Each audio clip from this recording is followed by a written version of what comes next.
Hello, everybody. How you doing today? Hope you're having a good day. It's going to be kind of cool here today, but nothing we can do about the weather. So make the best of it today because God's given you an opportunity. You woke up today. You got up out of bed, and so God is going to allow you to do something for Him. And so when we think about what can we do for God today, our day is going to go a whole lot better, and our soul is going to be satisfied.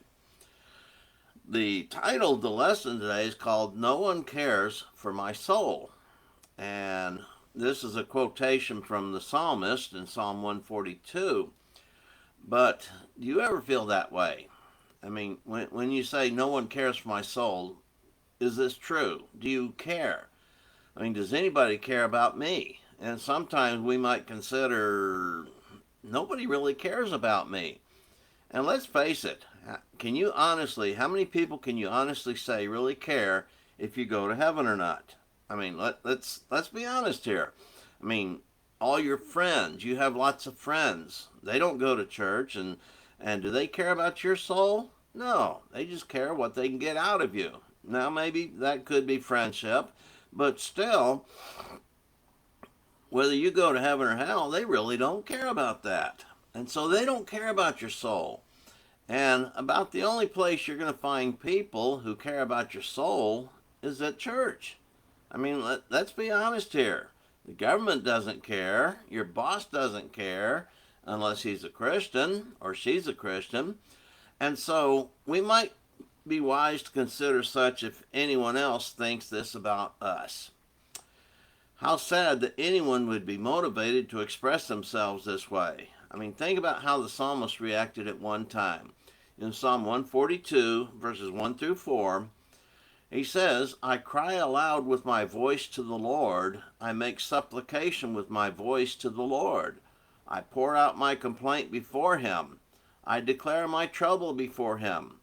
When my spirit was overwhelmed within me, thou didst know my path. In the way where I walk, they have hidden a trap for me. Look to the right and see, for there is no one who regards me. There is no escape for me. No one cares for my soul. And if we were to read the last part of verse 3 and verse 4 in the contemporary version, says, a trap has been hidden along my pathway. Even if you look, you won't see anyone who cares enough to walk beside me. There is no place to hide and no one who really cares. All right. See, here we go again. All right. These allergies. Okay. Most of us, if not all of us, feel this way or felt this way in the past, at least some time. And really, we have to recognize our world is so cold and uncaring, and the reality sets in that nobody cares about me. And while we may not know or care about someone in another place, we must know there's a place where we should care and show that care by our actions. And that place is in our world. I mean, we should show that care in the people that we deal with. I mean, the next town over, the next state over, the next country over. You really can't do anything about that because there's nothing you can do to affect them. But the people in your little world, your portion of the world that you inhabit and move about in, those are the people that you have the opportunity to do something about and show that you really do care about them. And so we sometimes hear stories about poor souls that perhaps die and nobody cared about them. I mean, there's a story about the homeless man given the name John Doe number 171 in Los Angeles. Seems like he died near City Hall, and for 3 days he lay there. People walked by, and the groundskeeper just mowed around him and watered around him, and he was not checked upon until the smell became unbearable for those who walked by. Another story about a businesswoman who was very good at her job and knew many people, but when she was murdered, no one knew who to contact. None of her supposed friends knew who her parents or siblings were. And police found her diary in which she described herself as so lonely and that nobody cared whether she lived or died. I mean, these are sad stories. And there are many organizations today that make a showing of caring for others, but the reality is that as long as they get their money for doing this, their care is only superficial. See, in the church, we in the church are proud to boast that we care about souls, and the question is, do we really care about souls? Ask yourself that. Does your congregation care about souls? Let me ask you this. When was the last time you shared your faith with someone who is not a Christian? When was the last time you assisted a fellow Christian with more than just financial aid? When was the last time we offered someone a shoulder to cry upon, an ear to listen, a mouth to comfort, and a hand for whatever assistance was needed? I mean, these are important questions. And we gather together in the hope that we can help people get to heaven. I mean, don't we? And do we assemble with the saints to worship God? Or are we just saying to him, hey, I showed up today, I need my points, or I need my gold star, I need my point, whatever. I mean, do we only speak of caring, or do we show it by our actions? I mean, there's a big difference between saying something and then doing something. And the truth is that if you do not care about others, you will not get to go to heaven. I mean, that is a fact.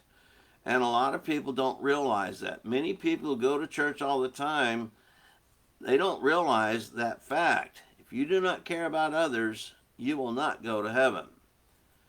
See, the world only cares for people to the extent of what they can get out of it.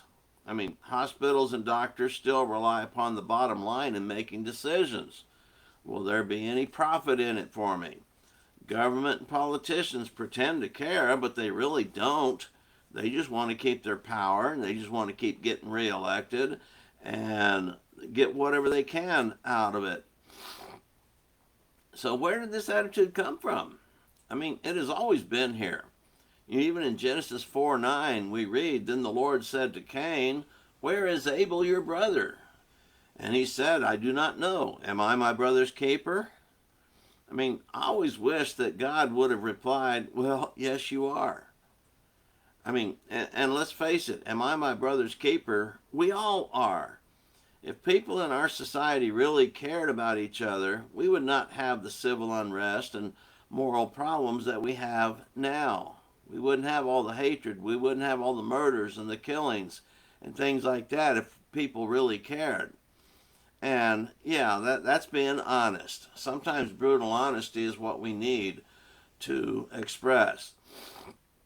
See, in Matthew 25, verses 31 through 46, we have the great judgment scene.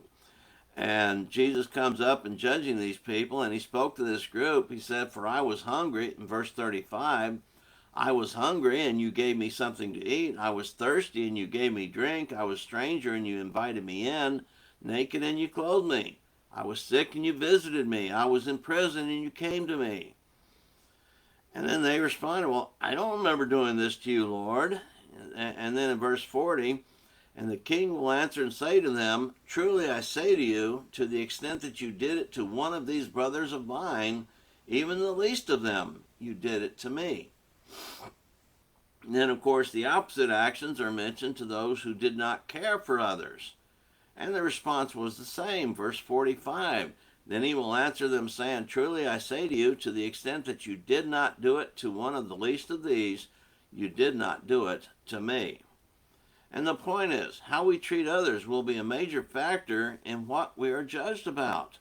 I mean, let's face it, that's going to have a great consideration.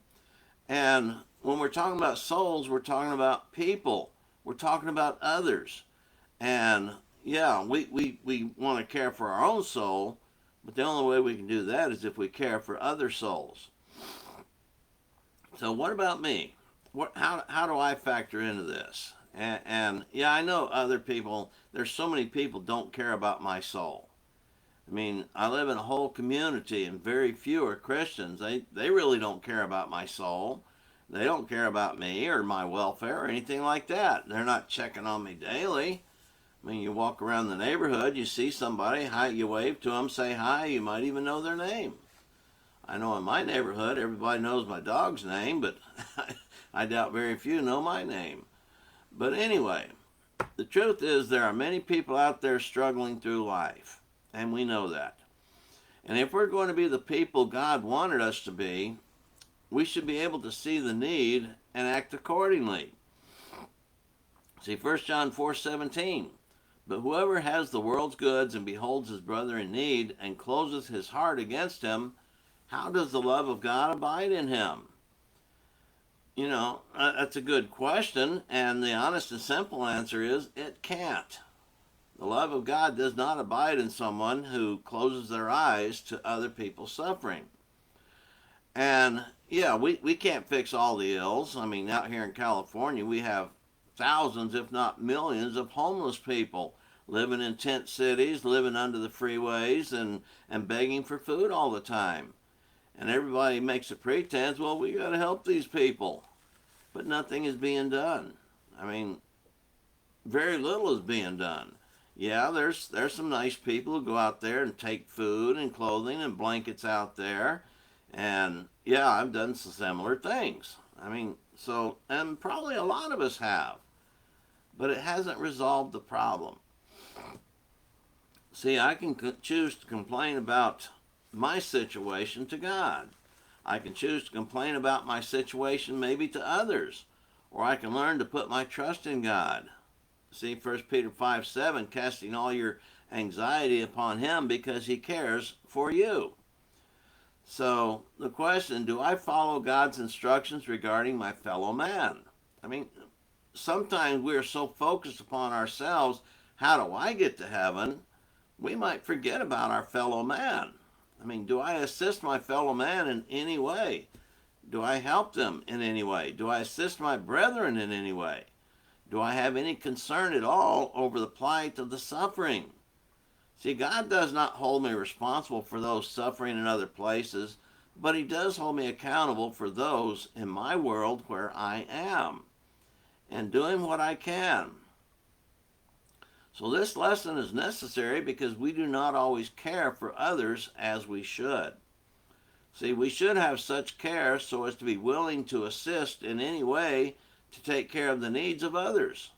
We should be willing to do that. Yeah, sometimes we have difficulty because we have our own aches and pains, and sometimes we have sickness and disease that kind of prevents us from doing things. But really, true caring comes from the heart, and that is what God wants us to be. If we show true caring, those we help will recognize the beauty of Jesus in us. So do you care about my soul or the souls of others? If not, then you really do not care about your own soul. Because Jesus has taught us, the scriptures have taught us, if you don't care for others, if you don't try and help others get to heaven, I mean, God has no use for you. I mean, plain, simple, honest truth. God has no use for you if you're not trying to help others get to heaven. And those others could be, it could be your brethren at church, but it also people you deal with. A lot of you have family you see all the time who are not Christians, and they're going to be lost. And you know they're going to be lost. But what do we do about it? Do you show and express your concern and care? You need to be doing that. Now, they might make fun of you. They might ridicule you. They might say something nasty to you. But you know what? Take it. I mean, be glad for it. Be happy for the, Peter and John, or was it James? I mean, they suffered stripes because of Jesus, and they went on their way rejoicing. So it's going to happen. Paul was proud of all the problems he went through for the cause of Christ. We need to be also.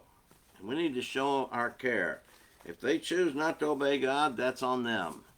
But if we never share the gospel message with anybody, that really is on us. So think about that. That's our lesson for today. We should care about others and do what we can to help them, even if they don't know what they need in the way of help. I mean, we can offer assistance. I mean, we can do something. And so we need to do something for God each and every day. So think about that. Do what you can for others, and who knows, you might get someone to see the beauty of Jesus in your actions and take notice and start seeking him. And that's really what it's all about, is getting people to start serving God. And just imagine what our world would be like. Okay, that's going to be our lesson for today. Consider these thoughts, and Lord willing, be back again tomorrow with another lesson. All right, bye-bye for now.